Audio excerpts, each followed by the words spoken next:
To introduce our guests on today's program, here is James Day, General Manager of KQED. Probably no question has weighed heavier upon the conscience of 20th century man than the question of how to direct his own genius toward the elevation of mankind without unintentionally committing self-destruction. Central to this question is the matter of the development, testing, and control of nuclear weapons.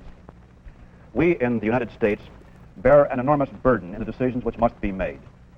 Not only were we foremost in the development and testing of these weapons, more importantly, it is the very essence of democracy that the people are sovereign in determining the policies to be pursued with respect to its future uses. It is apparent that we are appallingly unprepared to make these decisions. This may be due in some measure to the secrecy which necessarily has surrounded the development of nuclear weapons. Unquestionably, it is due to the complexity of the question itself. Not even those best qualified to judge agree about the facts or the conclusions to be drawn from these facts. The first argument will be presented by Dr. Linus Pauling.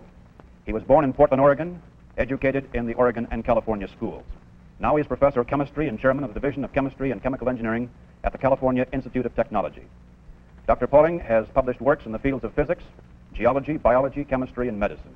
He's a member of the French Academy of Medicine, a winner of the Phillips Medal of the American College of Physicians, and a Nobel laureate in chemistry for his research on the nature of the chemical bond. More recently, Dr. Pauling has been conducting a study of hereditary diseases caused by high-intensity radiation. Dr. Pauling is also the initiator of the petition signed by more than 9,000 scientists urging an immediate halt to nuclear bomb tests, a petition which was submitted in January of this year to the United Nations.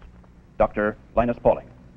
Radioactive fallout causes damage to the pool of human germplasm that does result in the birth of an additional number of defective children. I have estimated that the amount of increase in the mutation rate as a result of radioactive fallout carried on at the present rate is 1%. Testing at the present rate leads to a 1% increase in mutation rate, a 1% increase in the number of defective children who will be born in the future. And now to present the opposing argument, here is Dr. Edward Teller, professor of physics at the University of California at Berkeley. Dr. Teller was born in Hungary, educated in Europe, and has been in the United States since 1935. For the past 19 years, he has been a key figure in both theoretical and practical research in the field of nuclear explosives. As a member of the Reactor Safeguard Committee of the Atomic Energy Commission, Dr. Teller has been closely connected with studies on the control of radiation hazards.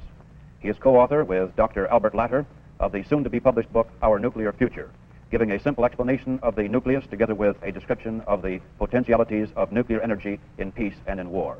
Brief excerpts from this book were published recently in Life magazine. Here is Dr. Edward Teller. The moment we stop nuclear testing, the moment we give a chance to the Russians, which they will surely take, to evade the test ban, we make sure that they will feel so strong that they will want to take over the world and they will be able to take over the world. If a war of this kind has to be fought, then the danger from radioactivity will indeed be very great indeed. In the tests, I shall talk about the damage due to radioactivity. And it is something about which I continue to say one does not need to worry about, certainly not to the same extent as one needs to worry about a bomb. There is therefore now the possibility that we can use nuclear explosions for peaceful purposes, for digging canals, for using things in extracting the riches from the earth and helping many people to live a better life. All this is possible only if we have clean nuclear explosives. And that the next step that we really need to take is the step of instituting an effective, sound, safe system of settling international differences, international disputes by arbitration, by international law, by negotiation. Now, this question of freedom is the most important question in my mind. I don't want to kill anybody. I am passionately opposed to killing. But I am also even more passionately fond of freedom. The freedom of Dr. Pauling and of myself, expressing our opinions freely, which would not be possible in Russia. It's apparent that the issue has not been resolved, but I'm sure that both of our guests would agree that its ultimate solution rests in our hands.